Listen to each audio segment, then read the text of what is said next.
Today's episode is sponsored by my friends at Flint Custom Hats, right here in Lubbock, Texas. I've been wearing Flint custom hats for over 20 years, and based on that experience, I can highly recommend the craftsmanship, durability, and fit of a Flint custom hat. Each hat is handmade at their shop here in Lubbock, Texas, and they can make a hat to your exact specifications to fit your head. You can check them out online at flinthat.com. I'd like to start today's show with a poem that was written by a South Dakota poet who is a friend and mentor to today's guest, Yvonne Hollenbeck. And the name of this poet was Elizabeth Ebert. This piece is entitled, I Know About the Prairie. I know about the prairie where the wind blows fresh and free, where grasses sway and shimmer, undulating like the sea.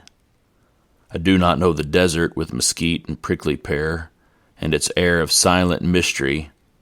I am an alien there. But I know rocky hilltops and meadowlarks that sing, and valleys with their little creeks that only run in spring. I do not know the mountains with peaks that touch the sky, with rivers wild and canyons dark, where none could hear my cry. But I know prairie sunshine and open fields to roam, and if home is where the heart is, then the prairie is my home.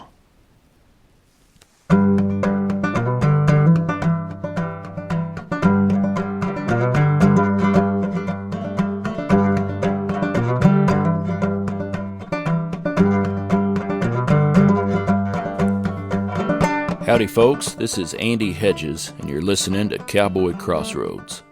On each episode, I interview a different guest and ask them to share stories and discuss music, poetry, and culture from the working cowboy west and beyond. My guest today is Yvonne Hollenbeck.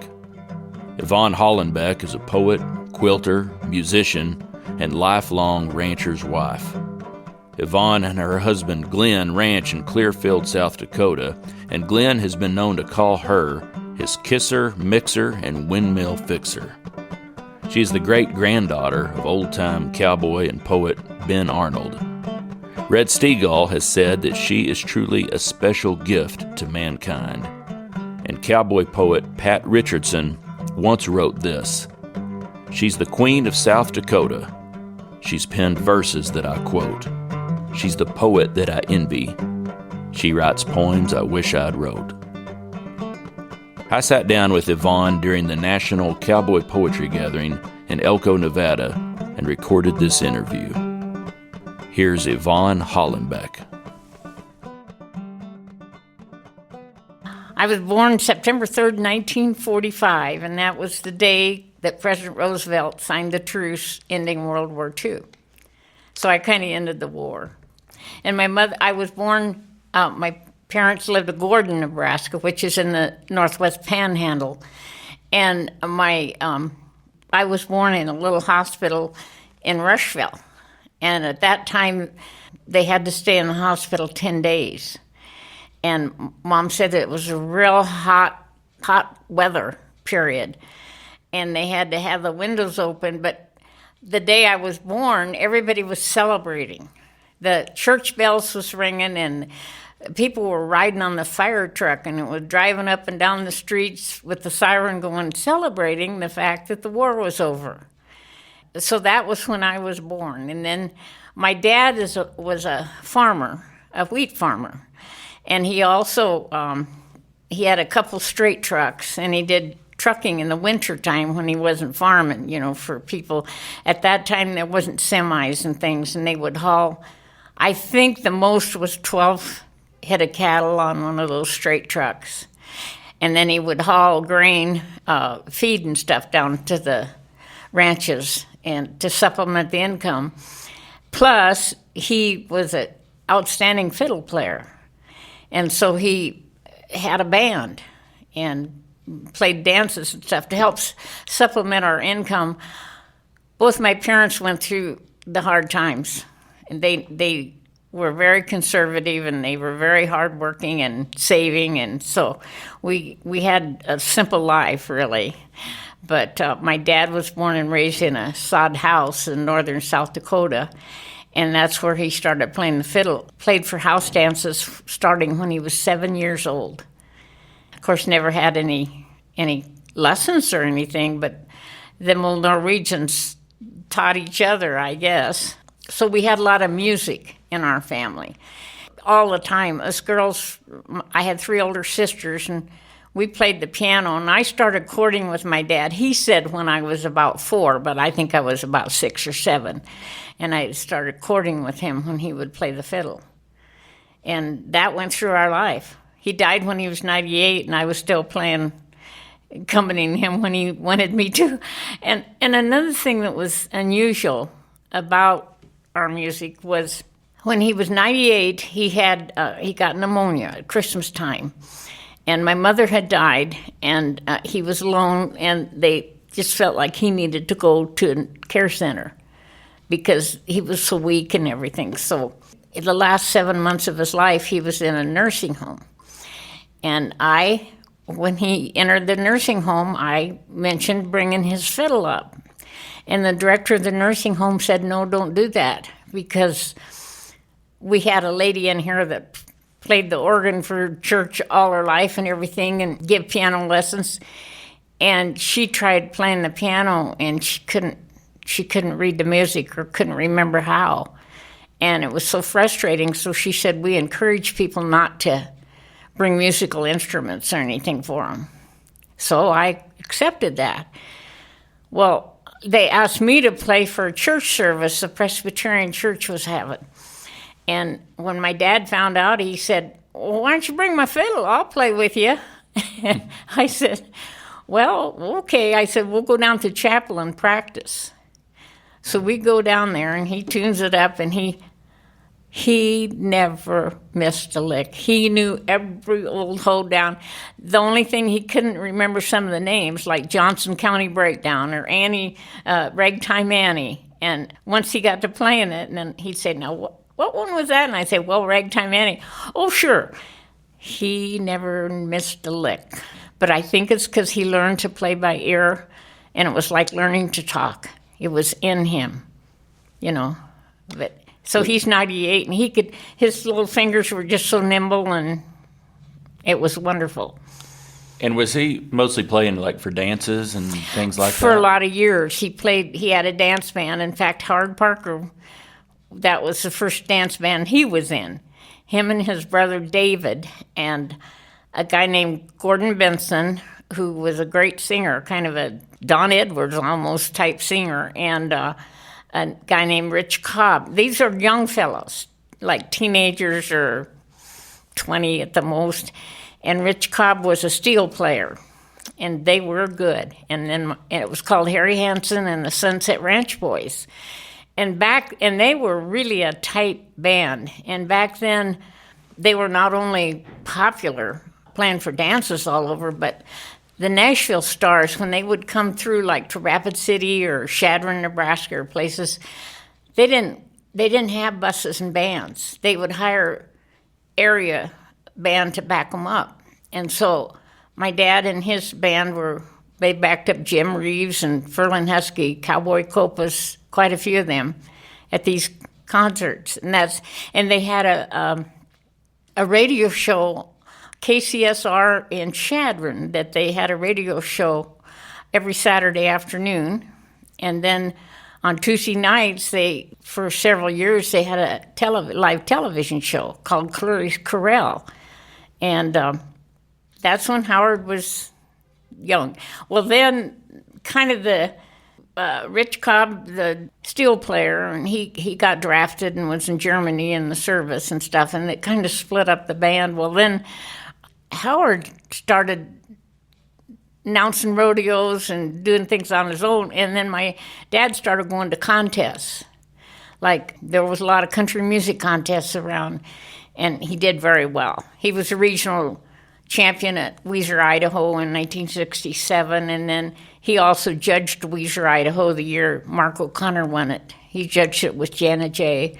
So he got into contesting, and then he also entertained for over 30 years every week at the rest homes in Gordon, Rushville, and Hay Springs, and once a month at Hot Springs for the old soldiers. And he got an award from the RSVP for doing that, never missing a week for 30 years to entertain them, free of charge. That was kind of his mission. And that's when I accompanied him a lot. And then I played for rodeos. I got pretty skilled with piano and organ, and I played for rodeos back when they had good music at rodeos. I guess that's what you called it. I don't know what you call it now. It's just racket. But I would match the action.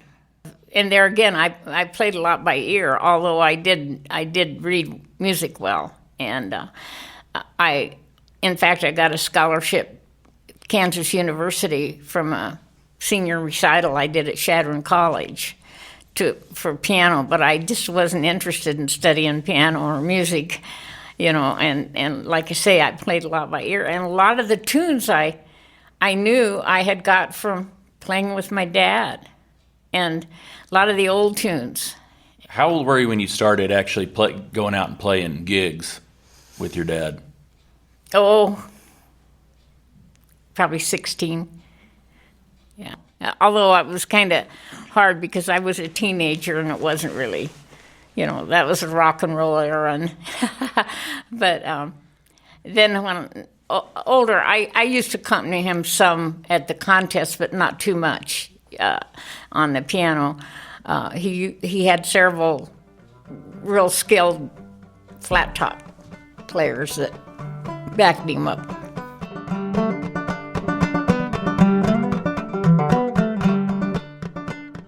My husband rodeoed, and he come home one day and said he talked to the Jack Hunter, who was a rodeo announcer at Crawford, Nebraska or something, and he said I started to have a few rodeo organists at some of the bigger rodeos, and he said, I was telling him that you're really good, a musician. And he said, well, you ought to see if she would play for Crawford, for their rodeo. It was on the 4th of July. So I thought, oh, what the heck. So I had a spinet organ, and I used to play like country club dances and things like that, or haul it around and play for things. And so took it up there, and it really went well. And then Jim Sutton, who the Sutton Rodeo Company, he heard about me, and he called, wanted to know if I'd play for all his rodeos.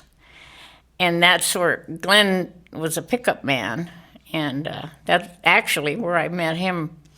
But I played for all of Sutton's rodeos, and then I got to playing for other rodeos, the bigger.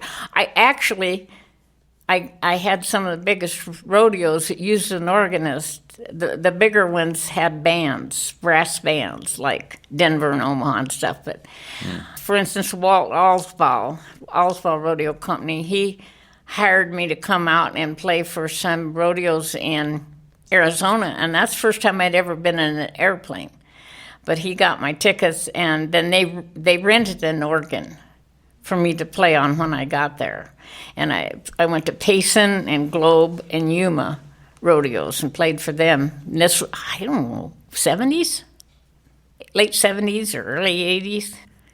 But eventually they started this can music, and they used to have the rodeos that I played Match the Action, and they always had an intermission, and that's where I met Red Stegall.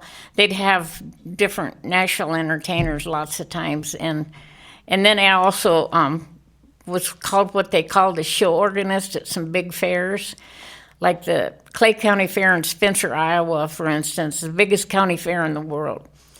And they hired me to be their show organist, and I would play while people were taking their seats, like for half hour before, like for instance, tractor pull, car races, and then the evenings they'd have like Marty Robbins, Bob Hope, Red Skelton, they had these shows in the evenings. Well, I would play music while people were coming in and getting their seats. Then I played the national anthem. And at that time, instead of having somebody sing it and murder it like they do now, they would, once in a while they'd have a singer, but they always had me back up the singer. And then they asked the audience to sing along. And so the rodeos, the audience would all sing the national anthem. It was wonderful. And I wish they'd go back to that. So that was kind of my musical. Then I got to doing poetry.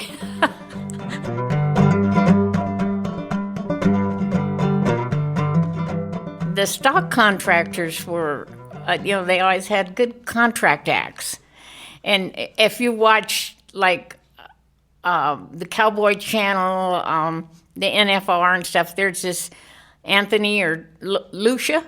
He was a little boy, and his dad was Tommy Lucia, and he was a rodeo clown.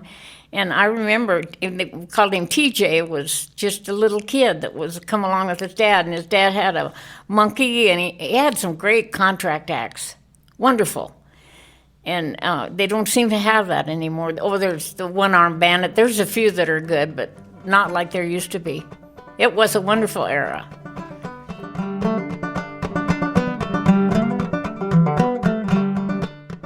We lived in town and my dad suitcase farmed. And he was a grain farmer. But my grandparents, they had livestock. My uncles, all my family was either farmers or ranchers. And my grandparents that lived south of town, they had a dairy. And they raised registered pulling China hogs. And of course, all the women had chickens and gardens and canning. And yeah, it was a wonderful life. My former husband, John Coinson, was also a rancher. So my entire married life has been married to a rancher.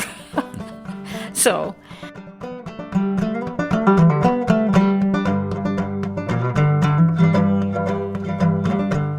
Yvonne Hollenbeck comes by cowboy poetry naturally. Here's a poem she wrote about her riding entitled Rhyming on the Range. It might seem quite unusual, and folks may think it strange that anyone would write a poem of life out on the range. But it is a path to register for other folks to see a way of life that's fading fast and what it means to me. I might just take a sudden storm that comes at calving time, or perhaps a pretty sunset, and put it into rhyme. I want no rich reward or fame. I only want to share my life out on this cattle range, a way of life that's rare.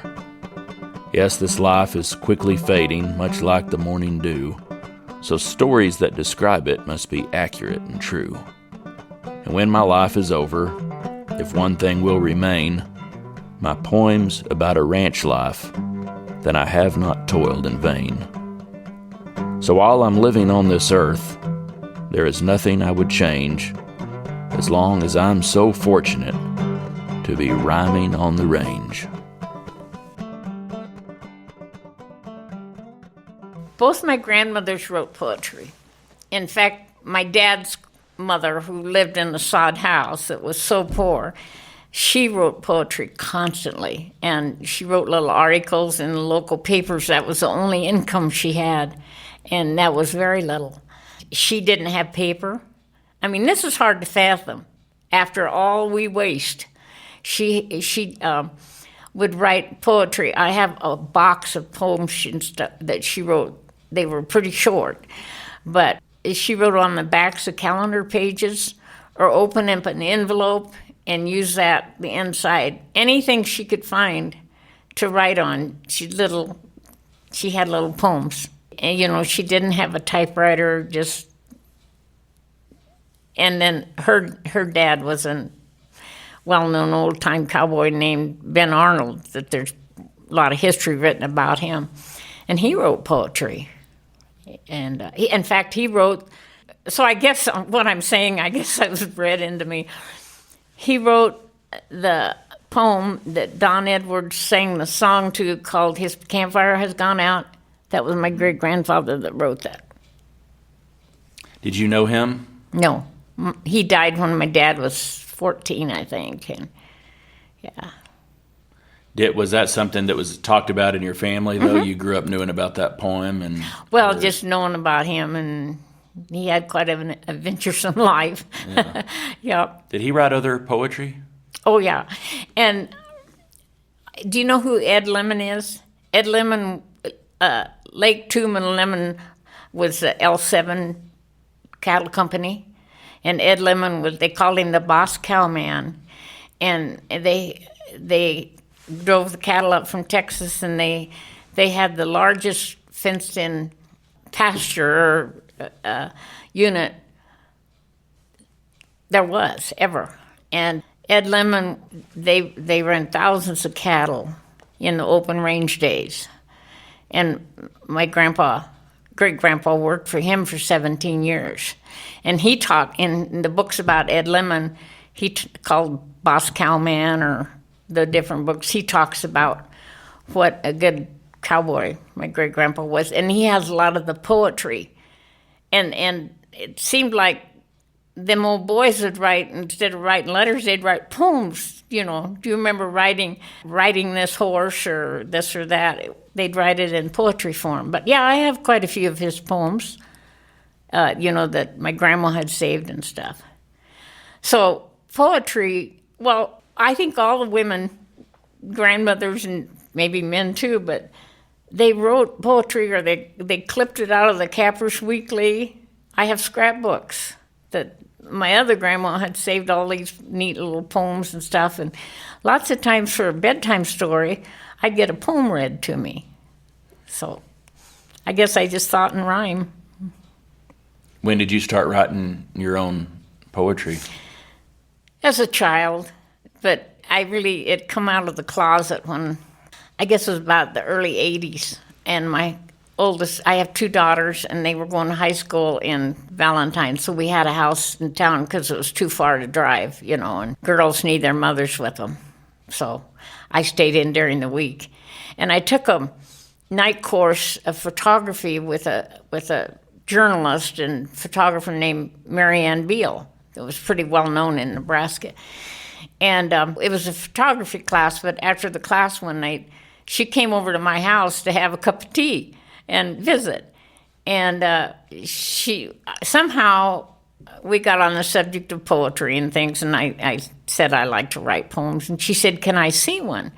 So I got in my file and I pulled out a few poems. There's one about my husband's fetish for roping.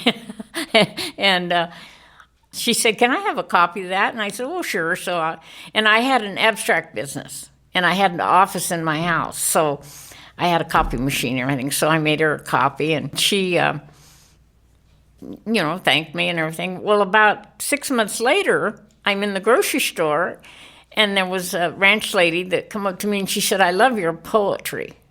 I said, "What poetry?" "Well, that poem in the Stock Growers magazine." "What poem in the Stock Growers magazine?" She said, "Oh, the one Mary Ann Beal posted." And I didn't know anything about it. So now I'm out of the closet, see. And so that's kind of how it took off. And then Elko had started the gathering, and other gatherings were starting to pop up here and there. And there was a man named Willard Hollenbeck that did cowboy poetry as a rancher, and he stopped at my house one day and he said, "Yvonne, do you think it'd be possible to get a cowboy poetry gathering going here in Valentine?" And I said, "Well, I don't know. It'd be kind of a good idea, I think." But I said, "Let's call Howard Parker, because he's been to Elko and he would know." So I called Howard, and he was cleaning the chicken house when I called. I couldn't remember that because his wife said, "Oh, I'll have to go get him." Well, he come to the phone. "What do you want?" Called me sister. He always called everybody sister. And I told him what the deal. I said, "Well, Willard Hollenbeck's here, and he was interested in getting a cowboy poetry gathering started in Valentine. Do you think it'd work?" And he said, "I don't know of a better place to have one." And he said, "I'll help you." And so that started it. So he and his wife came to Valentine for several years, every month for meetings, but we got that, thanks to his help, we got that started. Well, then I of course, I was out of the closet. And because I helped get that started, and I got my friends involved in helping, they said, you have to do some of your poetry. So here I am, scared to death, the first person, the first session at the first Old West Days in Valentine. And there wasn't very many people in the theater there, but there was a man in a wheelchair down in front and a couple other fellows that Howard had got up here. It was Buck Ramsey, Skinny Rowland, and a guy named, was it Ernest Johnson from Oklahoma? He came with them, and Buck had a fiddle player with him, I think Lonnie Phil or something. Laney like Phil. Yeah, and they were there. And afterwards, Buck comes up to me, rolling up to me, and he said, hey, you. He said, you really did a good job.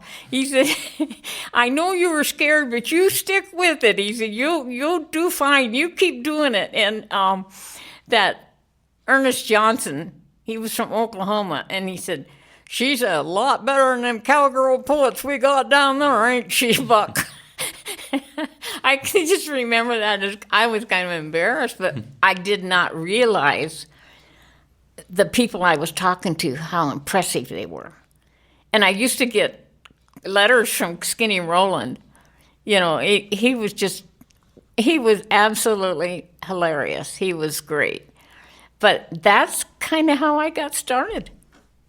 You know, and then Bill Lohman heard me from North Dakota, and he called and wanted to know if I'd come up to Medora and do his gathering, perform, and that was the first hire. That's the first one I got hired to do. And it's just mushroomed since then. When did you first come to Elko?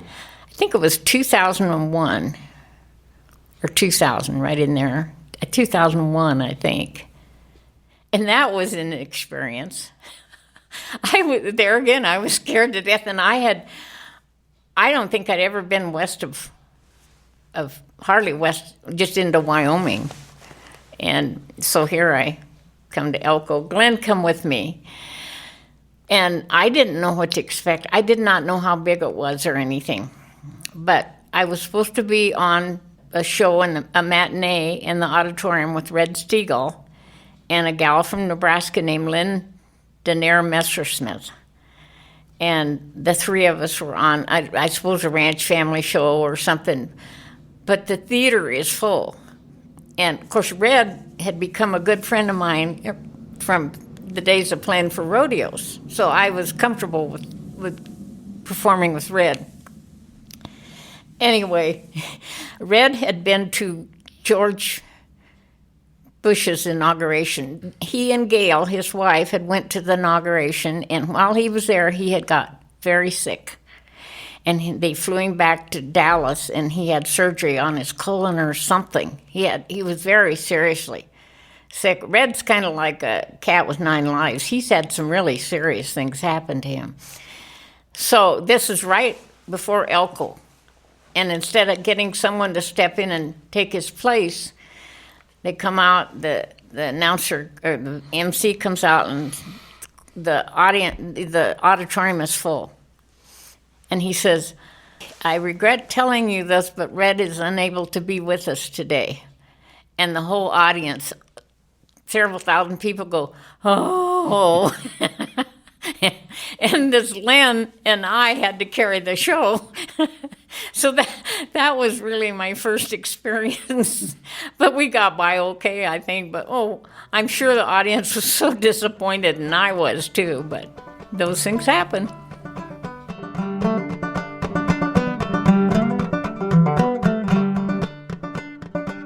It come from my grandmothers, hard times. Most of our grandmothers made quilts. They had to keep the family warm, and they never wasted anything. They used scraps and feed sacks and what have you to make them. So my great-grandmother who lived with my grandmother when I was little because that's the way it was. When they got too old to be alone, they stayed with the child. And she quilted all the time. But quilting it kind of died out in the 40s. So when I was a child, there wasn't a whole lot of it going on because the Depression was, the dry years was over, the Depression was over, wartime was over, and people had more money, and they were buying blankets from Spiegel's and Montgomery Ward and Sears catalogs, and they wanted new things. They were tired of the scrimping and the old things. And so it kind of died out. And then in the 60s, the New Freedom Movement.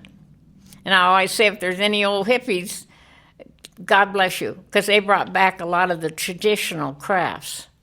Everything from sourdough bread to soap making to all kinds of crafts, and quilting was one of them. And they brought back and it really took a hold, and it's been, since the 60s, it's been really popular. As you know, there's probably, I think, estimated 76 million quilters in America today.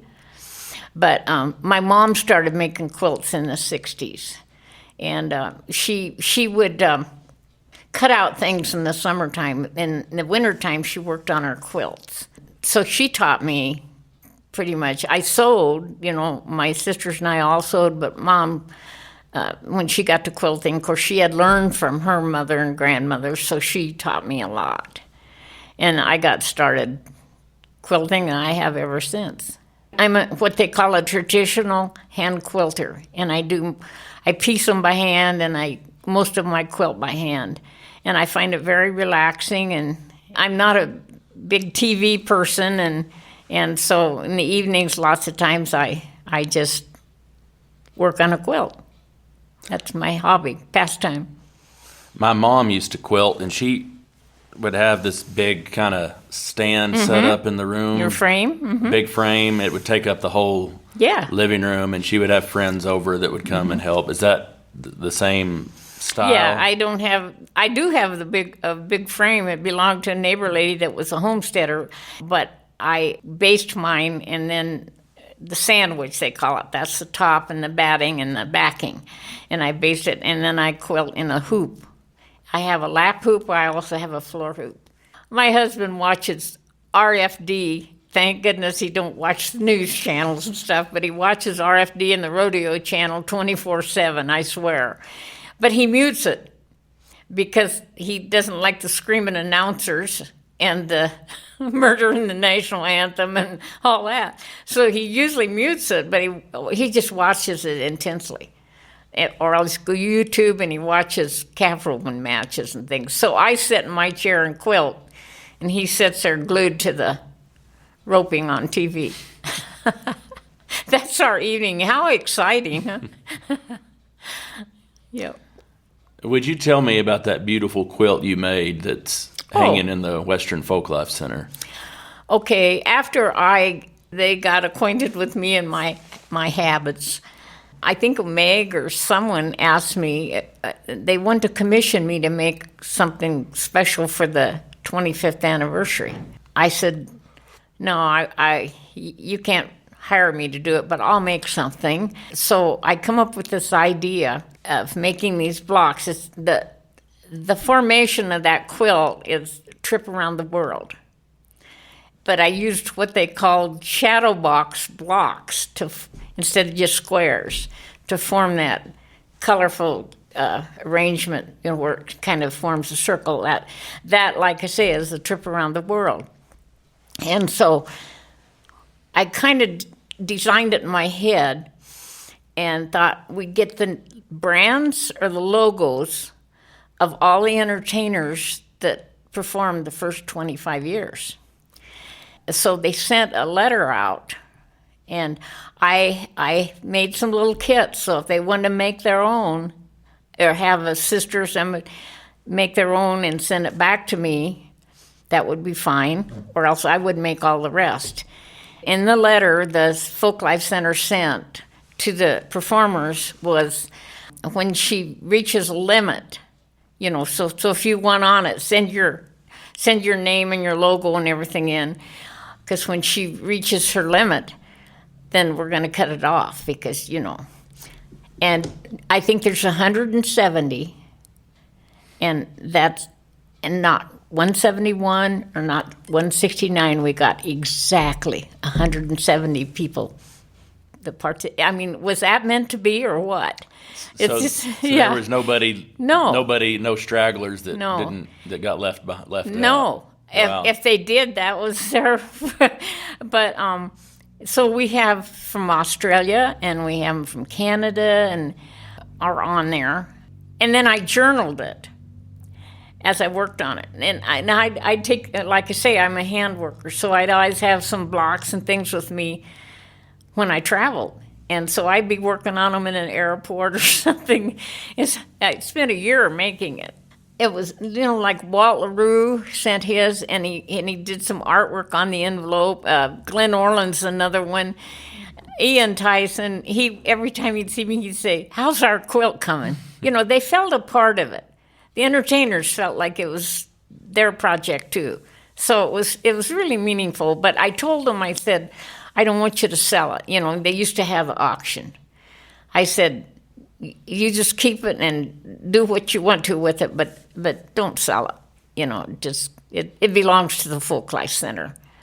So that's how it come into being.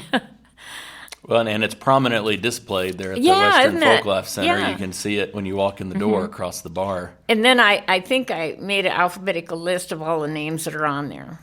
I really enjoyed doing it. I enjoyed journaling it, because I have those envelopes in that journal. I give it to the Folk Life Center, but those envelopes with that artwork on it and some of the comments that entertainers sent when they sent their block, and I think there was 17 of them that I didn't make that were made by a sister or grandma or a wife or themselves or something.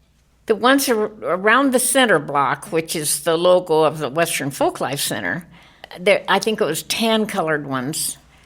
They were deceased at the time, and I think Buck Ramsey and Gail Gardner, because Gail Steiger's on there, and he I remember him looking at it, and he was just almost teary-eyed when he saw Gail Gardner. But some of the that were here originally at the very first one, they were all deceased, but now, sadly, most of them are gone. I made a quilt for my dear friend Elizabeth Ebert. Her and SJ celebrated their 60th wedding anniversary during the Arvada gathering, and so we presented it as a surprise to them. And on that one was a lot of the same people, the Howard Parkers and all the entertainers that had entertained with Elizabeth. Baxter Black was her best friend, I think, and they signed blocks, and I embroidered their names. And their signatures are on it. And it was a different style than this one, but I had wrote a poem called Christmas Quilt, and it's based on that. And so I give her that. Her and SJ, they presented that quilt at the Arvada gathering. That was kind of neat because the actual signatures were on there.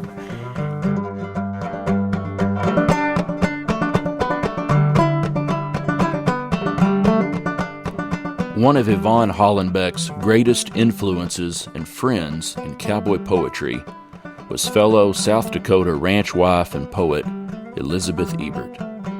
Yvonne called her the grande dame of cowboy poetry, and once remarked that she is certainly the one I look up to, and I'm proud to call her my friend. I met Elizabeth at that first gathering at Medora. That's when I first met her, and we just got to be friends right away. She's just a rancher's wife, and in fact, I told you my dad was raised in a Norwegian settlement up in northern South Dakota. His cousin was her mail lady. So there was some connections there. She knew some of my family up in that area and stuff, and we just got to be just real good friends because we had so much in common. You know, we wrote, a lot of our humor poems was kind of picking on our husband, and we just kind of saw things out of the same eyes, I guess. And so then it ended up, we did a lot of gatherings, the same ones, and spent a lot of time together. And I don't know, she was such a fun, wonderful person, and she just thought in rhyme too. She was much better than me. She was my hero. But, she had taught school, and she had a real keen knowledge of sentence structure and spellings and words and things. And, she was a genius of a poet, really.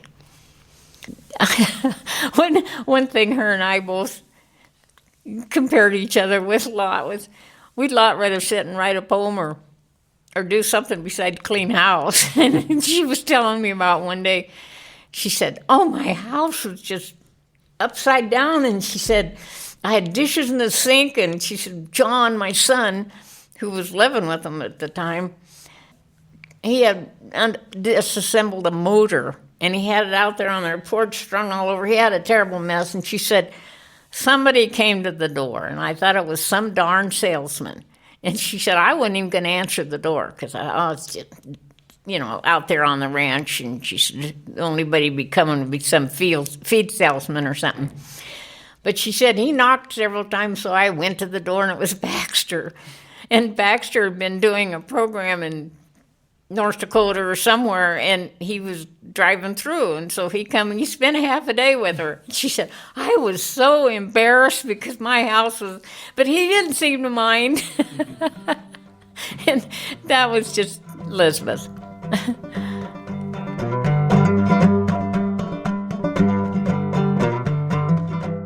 I also write an article in an ag magazine once a week. There I'm always trying to come up with an idea.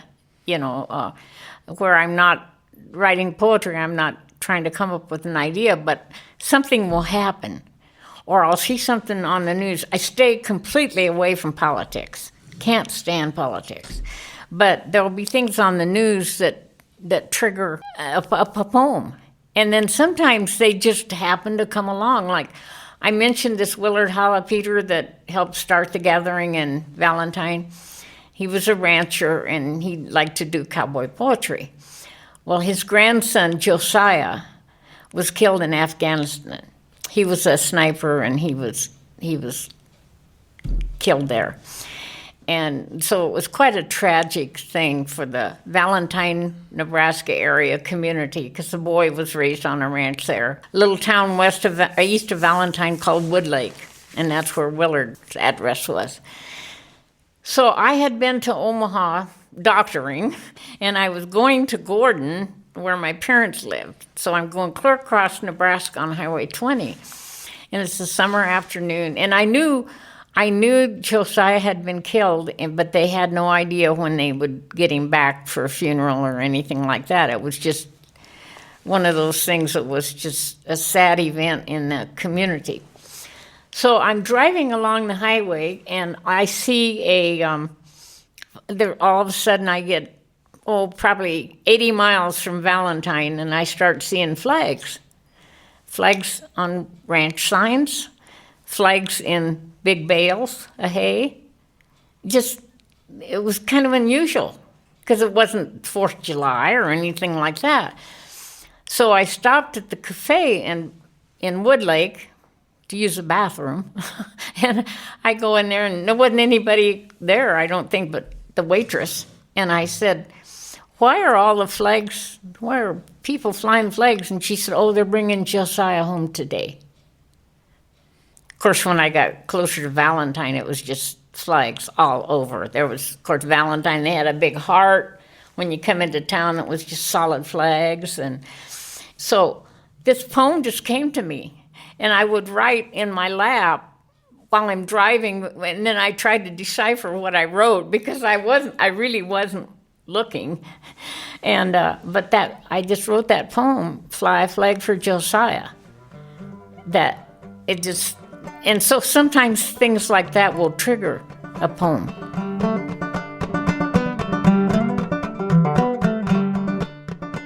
There's a long, lonely road across Nebraska where I was driving one hot summer day. It was there in the sandhills I saw it, a flag on a big bale of hay. It looked rather strange on that meadow, but soon I was seeing some more. There were flags on weathered old gate posts. I wondered what they were there for.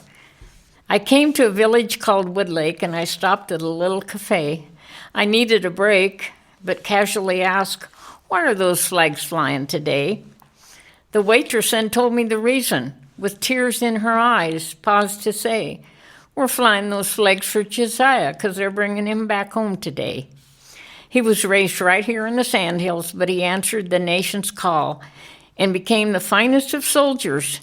And to prove it, he gave us his all.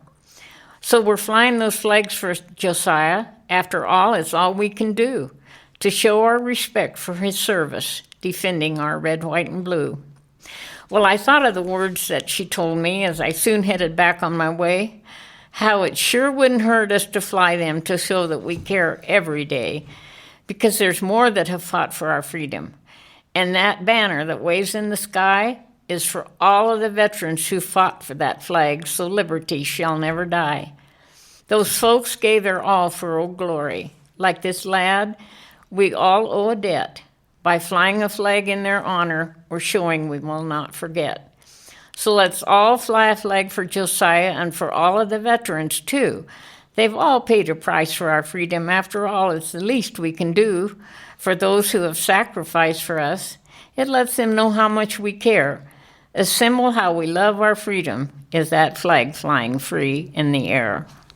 And then I have a picture of Josiah and the...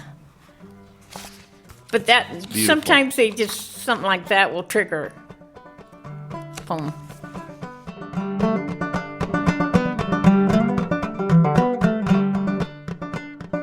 I'm retiring from traveling so much. I'll still do some programs locally or, at the senior center or something, but I'm going to be 80 years old next year, and it's time to slow up. But I hope to leave a spot for somebody like myself that's starting out and wants to get their toe in the door for going to gatherings and things. I just hope that everybody will help these young people and continue. Of course, I saw a time when Elko started the gathering and all these other gatherings popped up, and cowboy poetry all of a sudden became popular. And I think it's important that we keep that going. And it's preserving the history of the West, both past and present. And I think that's something that we all need, whether you're retiring like I am or whether you're starting out. We need to encourage young people to get involved and to basically journal their life through poetry. That's my parting words, I guess, is to pass it on.